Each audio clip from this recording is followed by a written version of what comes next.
Hey, what's up, guys? This is a quick video on HDR that's going to follow the one from yesterday with the on-off comparison. I have to give Corey Granum a shout out for this, is that he commented on that video and had said that he thought that HDR or the video options on the Sony 900E or any display for that matter should be left to auto, as the color space would change things drastically and you shouldn't force HDR on.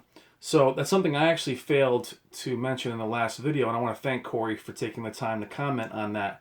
Is you're going to be tempted when you're in the options, not just on the Sony 900E or any display for that matter, is if you look at the image, this is Terminator 2, this is 1080p. If I go in to the picture adjustments and come back over, these are the settings I'm using, it's just in custom. Now if I go over to video options, HDR mode, and I force HDR on, and you guys can do this. It's off. I'm sorry, I go this way.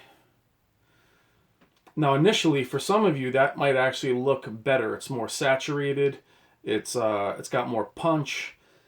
So I can see why those of you are tempted to toy with this a little bit. That's off. Now we can also go a step further and come down to the color space. And you can go into DCI, but you can also start messing around with the Adobe. Here's the BT 2020.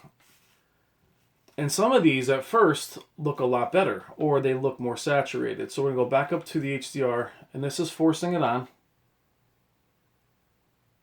So again, some of you might like that image. You know, he looks more pronounced, the blues are stronger, but it's not a natural image. Now guys, there's no right or wrong, but I'm just saying that in some scenes you may be tempted to put this on or force it on. Samsung has, I believe, HDR Plus, which adds a fake HDR to non-HDR content.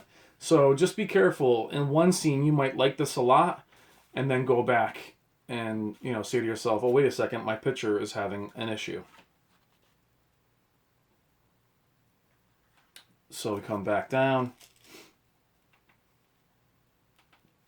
Again, in color space, the BT 2020 doesn't look as bad there. It's not as saturated. You might like the green, you might like the change that it, you know, it brings, vibrancy. Now we're going to go to another scene, but this is how the natural image is supposed to look. And like I said, it's tempting, I should say, to mess around with these settings, but it doesn't always work for all. Again, no right or wrong, but I'm going to show you another scene and I'll tell you where this same color space or HDR push will affect the image in the wrong way. Hold on one second. Okay guys, here we are back in another scene. This is HDR on auto, meaning it's not on because this film doesn't have it.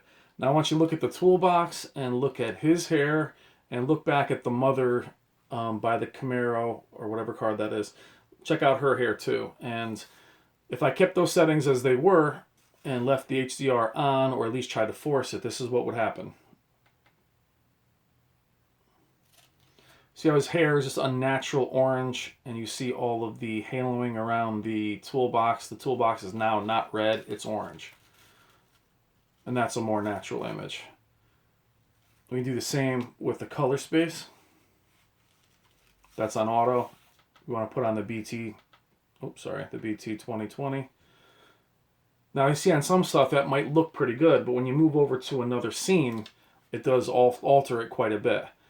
And that's kind of the issue with a lot of our content, guys, is that some scenes are softer than others. I saw Star Wars the other day, and I was amazed at how some of it was clean, and other images are soft and grainy. So just remember, things change from scene to scene in all films. So what you might think might look good on one scene might not look good on the other. So I wanted to thank Corey for that. You're better off leaving a lot of these at auto unless you're going to go in and have the display truly calibrated. Like I said, nothing is wrong. You can do what you like, but I'm just saying that you're probably better off leaving this stuff at auto because it does change the picture, not always for the best. And that's it. I want to thank Corey for that for that information, and I'll talk to you guys soon. Take care.